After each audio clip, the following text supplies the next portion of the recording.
I started posting consistently to YouTube in July of 2022, and I am so close to reaching 10,000 subscribers already. I literally cannot believe it. And so as a big thank you to all of you who have chosen to support my channel in this time, I thought I would return the favor by offering a video on how to build a successful YouTube channel from scratch in 2023. I want to give a big shout out to my VIP channel members before we get started. I appreciate you so much. If you are watching this video, you enjoy this content, be sure to give it a thumbs up. It's free. Subscribe to my channel if you're not already, and let's go ahead and jump right into the content. Okay, now this next piece of advice is probably going to be truly eye-roll inducing for some of you, but that is to get crystal clear on what your YouTube channel is going to be about. And I know this can be controversial in the online space, especially with this ongoing narrative that I'm seeing all over the internet of like being your niche instead of having a niche. And the idea behind this narrative is that people will fall in love with you as the creator, and then that allows you to be able to talk about whatever you want and make content about whatever you want.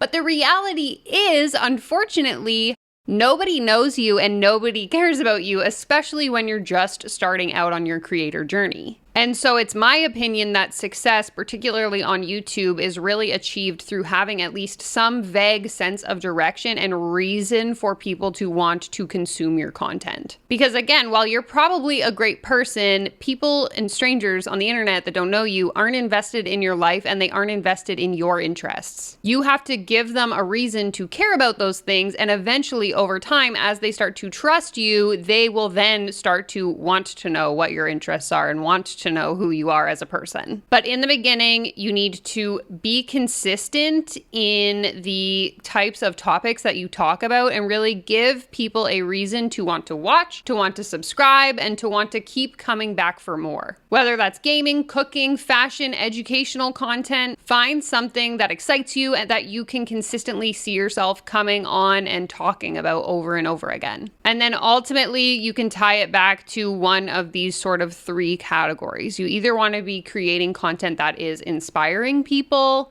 you want to create content that is educating people, or you want to create content that is just simply entertaining for people to watch. And honestly, I think it's even better if you can kind of touch on all three of those kind of categories. Regardless of what you choose to make your channel about, I would encourage you to do so with purpose and intention. And of course, if you have any questions about this process, you can leave them down in the comments below. Now let's talk about equipment, because this was one of the #1 questions I got on my video talking about how much YouTube paid me for my first 30 days as a monetized creator here on the platform. What do you actually need in order to start a YouTube channel? What kind of technology do I use here on my channel, and how can you get started? Obviously, audio and video equipment are quite expensive, and while having a good quality camera and a nice microphone can certainly elevate your experience and the quality of the content that you're creating, I personally don't believe that they're entirely necessary, especially when you're just starting out on YouTube. In general, though, I would say there are 3 non-negotiables, which is good lighting, a decent quality camera, and then good quality audio. And of course, I'm gonna break each of these down more specifically. So when it comes to lighting, honestly, I'm not really one to talk because of my current living situation, my filming setup. Lighting for me is always a struggle. Like right now, it is so bright in here. I am trying my best to not look completely blown out. But anyways, I'm gonna try and give you a few pointers that you can use if you are just starting. When it comes down to filming your first few videos, I would definitely recommend filming in front of windows if that's available to you, mostly because it's completely free. Now, if you perhaps live in a configuration where having like big windows isn't a thing, or you don't really have access to a lot of natural light just based on where you have to film from, and you have a little bit of money to spare, there are quite a few affordable options for lighting available on Amazon. Currently, right now, I use this ring light that I purchased on Amazon, and previously I've used other mini little box lights from Amazon, and then I will be moving in about a month, and I have my eyes on some new lighting for my new office setup. Keep in mind all of the options that I mentioned in this video when it comes to lighting, when it comes to cameras, when it comes to audio. I'm gonna have them all linked in my Amazon storefront down below, and just keep in mind that I do make a very small commission on anyone who purchases from those links, which is actually a great way to support me here on my YouTube channel. So So thank you if you do decide to click those links and make a few purchases. Now, whatever kind of lighting you decide to go with, it's really important that you have some kind of diffusing setting on it, just so that it's not like glaring light in your face. And I'm going to show you the difference right now. So I'm sitting currently in front of two large windows with the blinds drawn down to diffuse the light. I'm going to roll the blinds up and show you what it would look like without that. So as you can see, without the blinds drawn, it is so bright you can't even see my facial features. And while yes, you can make adjustments on your camera, I currently have my camera set to the lowest ISO setting and it's still completely blown out. So typically when it comes to artificial lighting, I will angle it sort of above my head and then down towards my face so it's not directly pointed straight at my face. But honestly, you can kind of play around with whatever kind of lights you decide to get and then just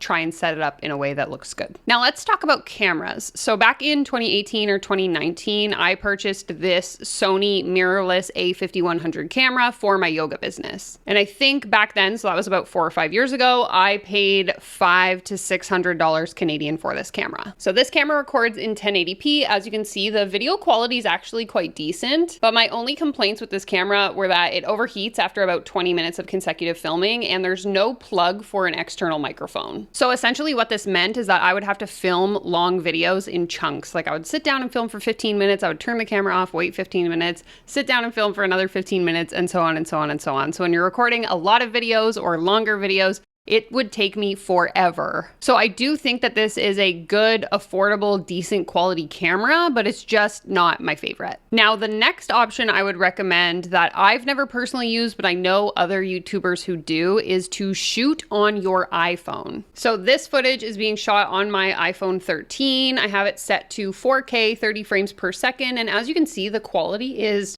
quite decent, especially considering if you already own an iPhone, it's a tool you already have. Okay, and then lastly, we'll talk about the camera that I am using right here. This is my Canon EOS R10, which I just purchased recently. So right now I shoot with the kit lens that came with the camera. My intention is to upgrade that lens in the near future, but I'm just using what came with the camera. I have it set to 4K resolution, and again, I'm shooting at 30 frames per second. And the reason why I chose to upgrade this camera is that I can shoot for literally hours on end and it will not overheat. I can use this camera as a webcam and the quality is just exceptionally better.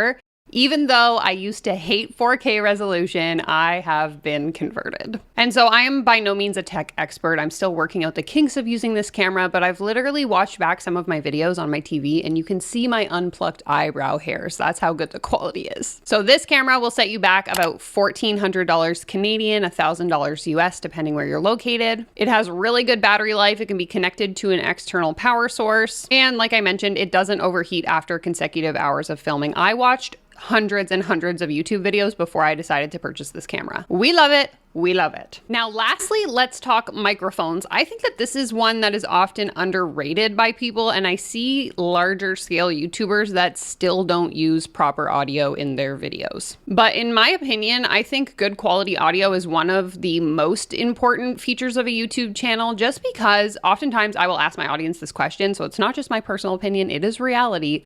So many people don't watch YouTube videos, myself included. We put the YouTube videos on our TV, we play them on our phone, we play them on our iPad, and we walk around our house while we're doing other things. And so because of that reason, we need to start thinking of our YouTube channel almost as like a podcast audio experience. And so for this purpose, I'm going to show you the difference. So this is me talking using just my camera's audio. As you can tell, there's a lot of background noise. It probably sounds a little bit fuzzy, and my voice isn't exactly clear. Compared to this sound using an external mic that's plugged into my computer, where the audio is very focused and there's none of that fuzzy background noise. Now, again, I am by no means an audio expert. I certainly could improve on my audio quality even further. I just literally have the USB connection to my computer. Eventually, I would like to upgrade into a proper audio jack, into a soundboard, and figure all of that out. But for now, this works better than just relying on my camera's audio. So the microphone I am using is the Shure MV7. And again, I'll have that linked in my Amazon store, but I want to show you what microphone I used to use previously. So the Shure MV7 will set you back probably close to $300, if not more than that. I don't remember. My partner bought it for me as a gift. But prior to using using this microphone. Back before I had a YouTube channel, I used to have a podcast, and I used to use this microphone right here. So this is the Blue Snowball USB mic. You can, again, buy it on Amazon. You can get it at Best Buy, and it is a much more affordable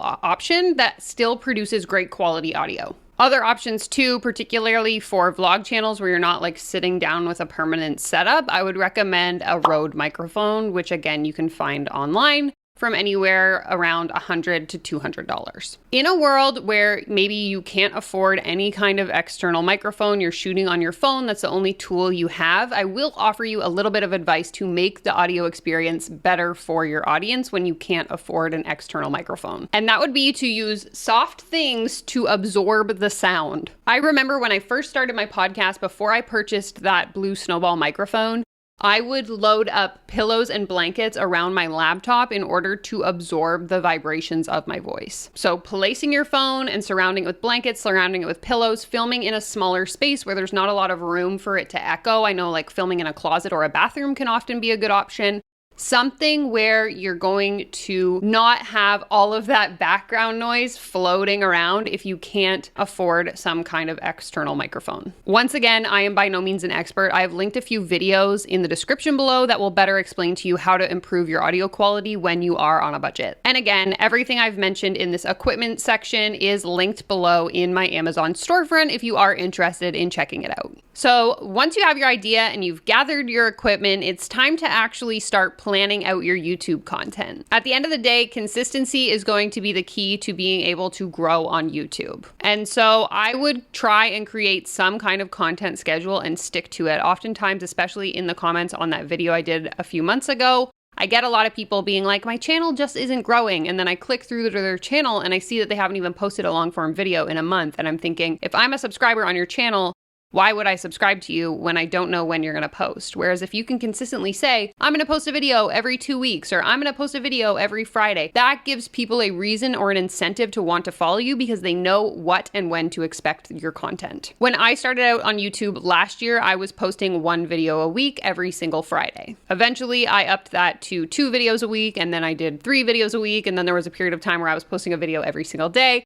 And obviously, I recognize that people who have those like traditional jobs, that's probably not realistic, and that's not what I'm telling you you need to do in order to be successful. My advice here is to pick a schedule that you can stick to given the constraints of your day-to-day life. Because again, consistency is going to be the thing that allows your audience to trust you and gives them a reason to want to keep coming back for more. Now, I have a whole video on my channel that goes through my actual planning process of every single video, so rather than sitting here and repeating myself, I will just refer you to this video right here. Okay, now that you have a general idea of what it takes to get started on YouTube and you kind of understand the process of starting to build your channel, I really thought it was important to talk about the mistakes that I don't want you to make when you're in the journey of starting your YouTube channel. And for those of you that are YouTube creators, I'd love for you to share in the comments below what you think I missed here. Okay, mistake number 1, especially a mistake that I see on channels that are teaching about a particular topic, and this was a mistake that I was making back a year ago when I was just posting business-related content, is only relying on tutorial-style videos. Constantly posting the same type of content can actually cause your audience to become bored with what it is you're trying to teach them about. And a common comment that I get on my videos about growing on YouTube is that people have a lot of watch time hours, but those watch time hours aren't converting into subs. And what I think is happening here is that if people see you as this sort of like one-off source for information, aka tutorial style content, they don't really have a reason to invest their subscription into your channel because you're just serving a single purpose for them. By mixing things up and exploring different types of videos, you can give people a reason to want to come back for more. And offering a more diverse type of content also allows you the opportunity to show off your personality. So you're not just this like talking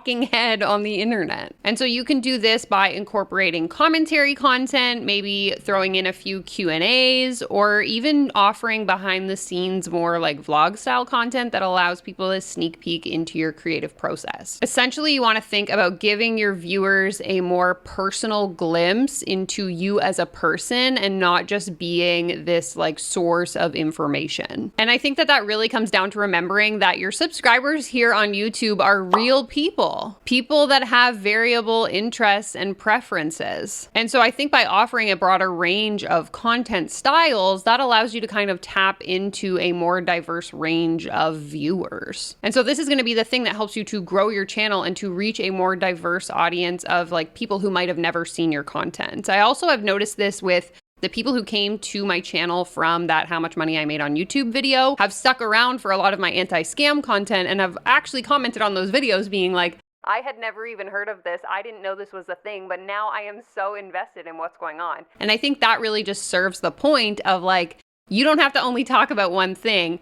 People are interested in other topics. Maybe they just don't know it yet. So you have to teach them that they should be interested. Which, by the way, if you haven't checked out my scam content, I will put the playlist for it right here. If you have questions about this process for your channel, just let me know in the comments down below. Okay, the second mistake that I see YouTubers making, and I even see this on channels that are much larger than mine who have been creating content for much longer than me, is that they make their intros to their video way too freaking long. And I mean, I have totally been guilty of this too. I actually about a month ago went through my analytics to my older videos, like videos I would have posted this time last year through to probably almost December. And I went through and watched the viewer retention on those videos. And you can literally see so many people dropping off right at the beginning of the video because I was spending like 2 minutes introducing what the video was going to be about. And so oftentimes we think as creators that we have to provide a ton of context for the viewers to watch. But the thing that we forget is that this person has already seen the thumbnail, they've already read the title, they already know what they're coming to the video to learn about or to watch. And so if you're wasting your time repeating yourself, you are wasting their time. And so in my opinion, what your viewers actually want from you is to deliver on the thing that you promised them through the title and through the thumbnail. Don't tell me about your dog. Don't tell me what you've been up to lately. Don't tell me what you're gonna do next Tuesday. Just get to the point of the video. Make it short, make it sweet,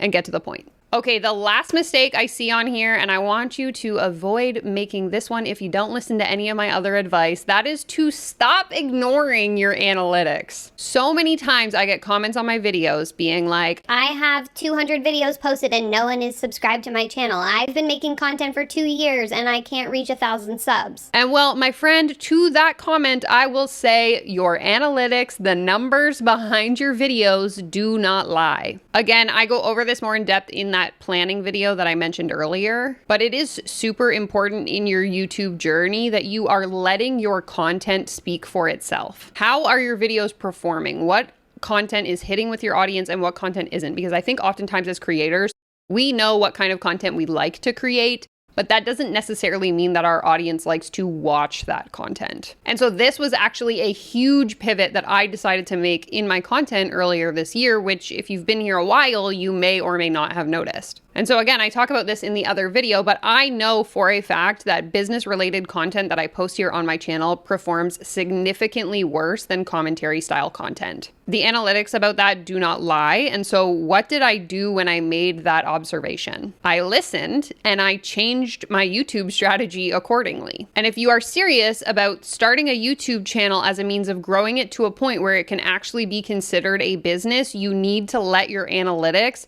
speak for themselves and you need to listen to what the data is showing you. Otherwise, in my opinion, you're just treating your channel like a hobby, which is fine. Lots of people love to create content because they love to create content, and I'm not saying there's anything wrong with that, but I think it's really important for you as the creator to understand what your goal is or what your intention is with your YouTube channel when it comes to showing up and creating content. Because if you are not listening to your analytics, you're showing up, you're making all these videos, but your hope is that one day you're going to be able to monetize your channel and start making money off YouTube. Those two things don't necessarily combine. Hopefully that makes sense. And if you have questions, of course, let me know. Okay, so that we don't end off on a completely negative note here, I thought it would be important to leave you with 2 final thoughts. First one being, especially as a small channel in the beginning of growing your YouTube channel, do not underestimate the value in engaging with your community. Respond to comments, ask for feedback, and build a community around your channel. To this day, I still try to answer nearly every single comment on all of my videos. I will set aside specific time every day to go through and respond to people's comments. We as creators are nothing without our subscribers, without our audience. And so it's really important that we are giving back and engaging in the conversations with people who choose to watch and consume our content. This is going to be key in helping to improve your channel's visibility and to encourage that growth, even when it comes to engaging with the people that don't agree with what you have to say. And I think that's especially important because when you are, for example, a commentary channel, you can tend to kind of like live in this echo chamber. And so it's really important to engage in those conversations with people who are on the other side of whatever argument you're trying to make. My next bonus tip, which I've talked about in previous videos, is that I think YouTube Shorts is one of the most underutilized tools here on this platform. With the rise of short form content, I believe you can absolutely leverage short form video in order to grow your channel, grow your subscribers, and I talk about it in depth in this video right here. Just remember that while starting a YouTube channel is a really exciting journey, it does include a lot of consistent hard work. So remember to be patient, remember to be persistent, and just understand that success doesn't happen overnight. Honestly, a big portion of growing a YouTube channel comes down to luck. So if you see other people that are growing at a faster rate than you, try not to take it too much to heart. Stay true to your passion, don't be afraid to pivot, and create content that you genuinely enjoy. Most importantly, have fun along the way. Make sure to ask me any questions you have. Take care, comb your hair, and I will leave you with this video right here next. Bye!